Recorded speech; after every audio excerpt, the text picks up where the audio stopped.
faut enlever les verres. Là, je vais faire le Sénat, maman, il y en a.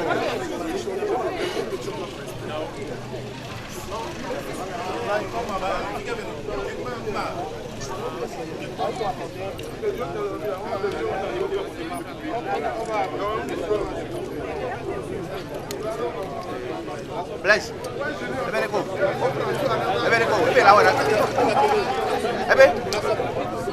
ah, ok, ok.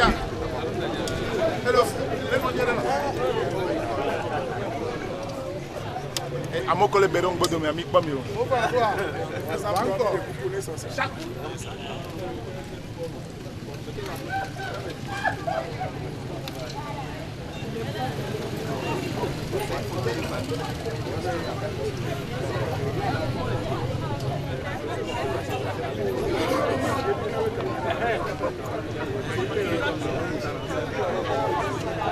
Noël,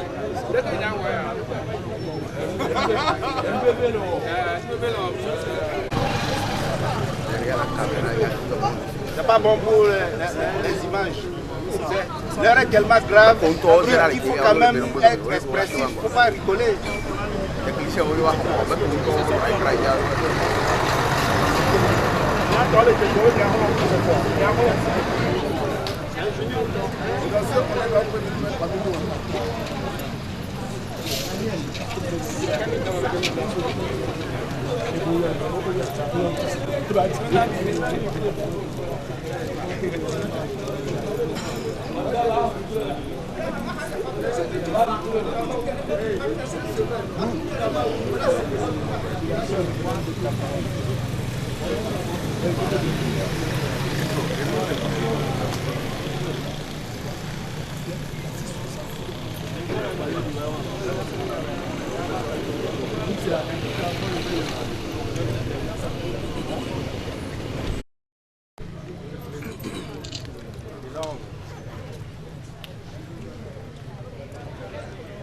Déclaration du personnel du groupe Sud Média, LCF et City FM sur la décision de la Haute Autorité de l'Audiovisuel et de la Communication.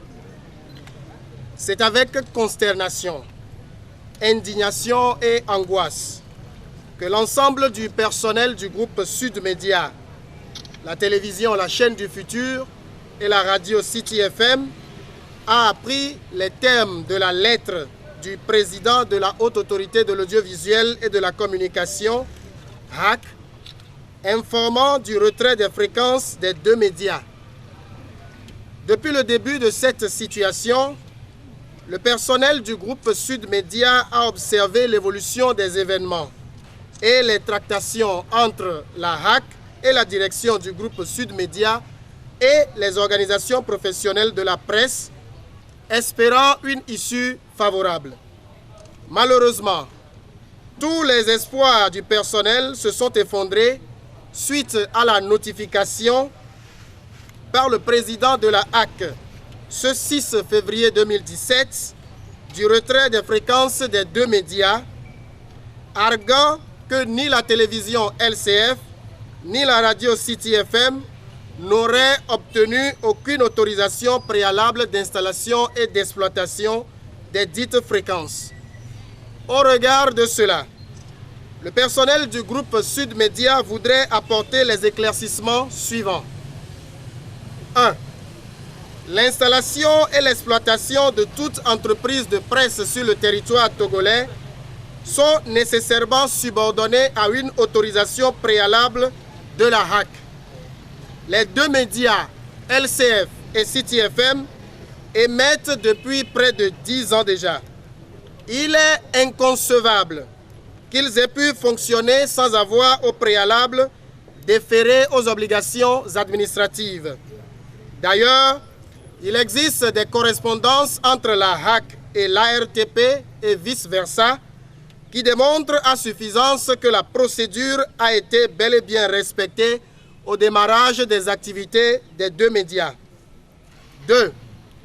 LCF a assuré, depuis sa création et pendant plusieurs années, des permanences journalières à la présidence de la République. 3. LCF et City FM, ont toujours bénéficié de l'aide de l'État à la presse dont les conditions d'attribution sont fixées par la HAC. 4. Le groupe Sud Média est à jour vis-à-vis de l'administration publique en ce qui concerne le paiement des taxes et des redevances. 5. Sur le plan professionnel, ni LCF ni City FM n'ont fait l'objet d'une quelconque mise en demeure de la part des instances de régulation de la presse. Une telle décision devrait en principe, et ça c'est le 6, faire l'objet d'un consensus total, sinon large, des 9 membres de la HAC. Mais en son sein, des voix discordantes se font déjà entendre. Le président du comité presse écrite, Komi Aziadouvo, a saisi la Cour suprême par une lettre dans laquelle il a révélé les incongruités dans la gestion de l'affaire et de la décision.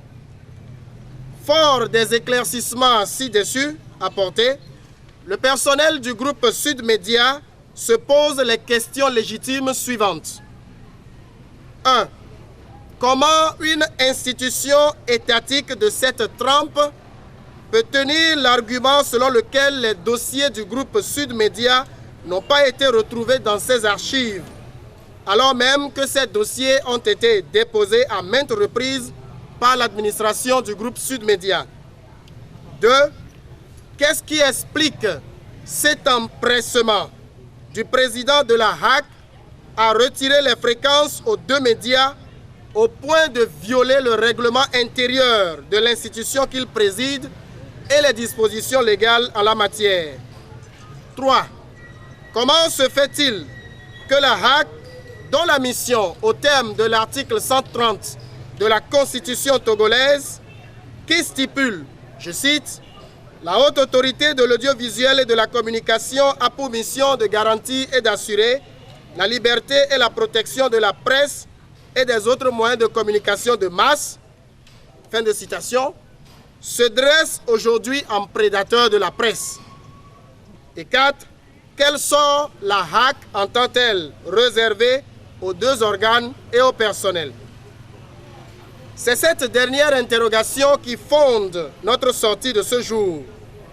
Le groupe Sud Média emploie près de 80 personnes à temps plein. La plupart sont des responsables de famille. Toutes ces personnes se retrouvent aujourd'hui dans une situation d'incertitude professionnelle. Dans un contexte social marqué par la précarité et un taux de chômage inquiétant au Togo, au moment où la presse togolaise se bat pour que la convention collective soit adoptée en vue de l'amélioration des conditions de vie et de travail des journalistes, au moment où le chef de l'État a placé son mandat 2015-2020 sous le sceau du social, les employés du groupe Sud Média se retrouvent, par le fait de cette décision, réduits à un chômage forcé et appréhendent leur avenir avec beaucoup d'inquiétude. C'est pourquoi nous lançons un appel à la haute autorité de l'audiovisuel et de la communication à reconsidérer sa décision pour ne pas exposer près de 80 personnes ainsi que leurs familles à une précarité certaine.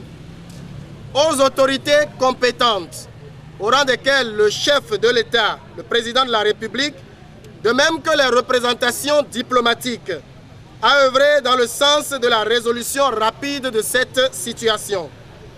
Aux organisations professionnelles de la presse, à continuer la médiation pour que, et là je cite le communiqué conjoint du CONAP et autres organisations, cette décision soit rapportée sans délai afin que les vraies négociations s'ouvrent avec LCF et City FM en vue de la régularisation de la situation. Par ailleurs, le personnel du groupe Sud Média soutient sa direction générale dans les diverses démarches judiciaires en vue de faire rétablir le droit. Il s'intègre aussi entièrement dans la démarche des organisations de la société civile en vue de la réouverture des 2 stations. Le personnel remercie également toutes les personnes physiques, les organisations de divers ordres qui se sont impliquées dans ce combat. C'est le combat de tous. La liberté d'expression et de presse ont été acquises de haute lutte. Aucun iota de cette liberté ne doit être cédé.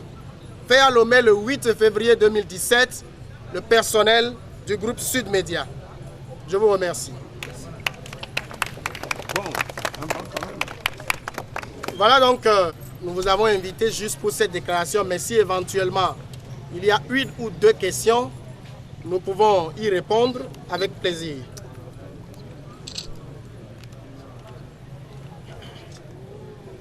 Vous arrivez à dormir. C'est la question que beaucoup de personnes nous posent.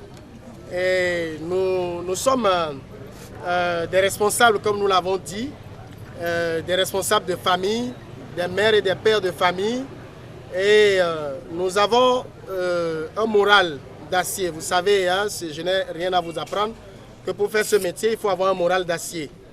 Et nous tenons le coup et nous gardons l'espérance que nous sommes effectivement, comme on nous le clame à longueur d'année, que nous sommes dans un état de droit et que dans cette affaire, ce n'est pas le combat des gladiateurs qui va primer, mais c'est le droit qui va être dit. Parce que nous, en fait, nous ne voulons pas être victimes d'une lutte fratricide. Nous travaillons pour nous épanouir et pour notre bien-être. Nous voudrons qu'on nous laisse travailler. Et si des gens, si tant est que des gens ont des comptes à se régler, ils peuvent trouver un autre terrain pour le faire. Alors, au vu de ce qui se passe, vous avez peur pour la liberté de la presse de façon générale?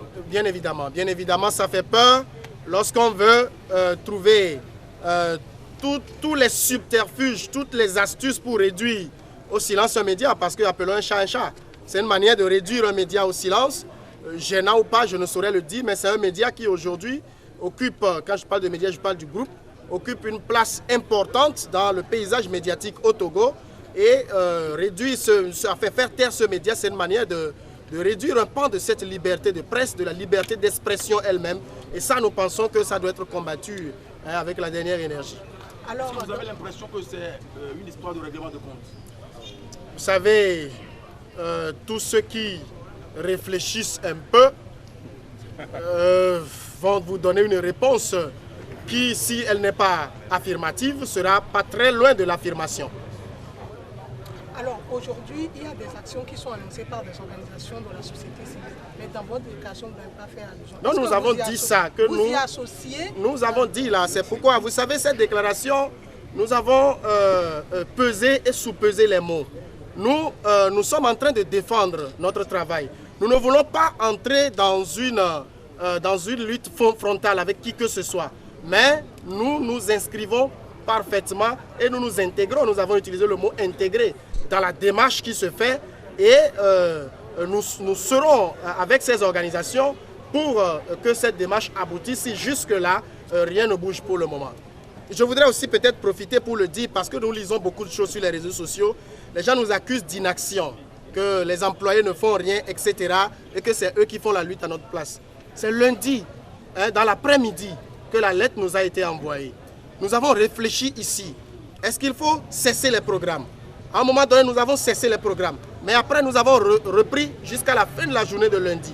Mais mardi, nous nous sommes dit, OK, on ne va pas faire un bras de fer avec la HAC. Je vous dis que pour le moment, les fréquences ne sont pas retirées. C'est nous qui avons cessé d'émettre. On va déposer les recours nécessaires. Au moment où je suis en train de vous parler, les recours sont en train d'être déposés. En principe, dans la loi togolaise, le recours est suspensif. Et étant comme cela, nous pouvons reprendre. Mais nous écoutons aussi les avocats. Nous avons écrit à plusieurs organisations de la société civile. Certaines sont coutumières des manifestations publiques.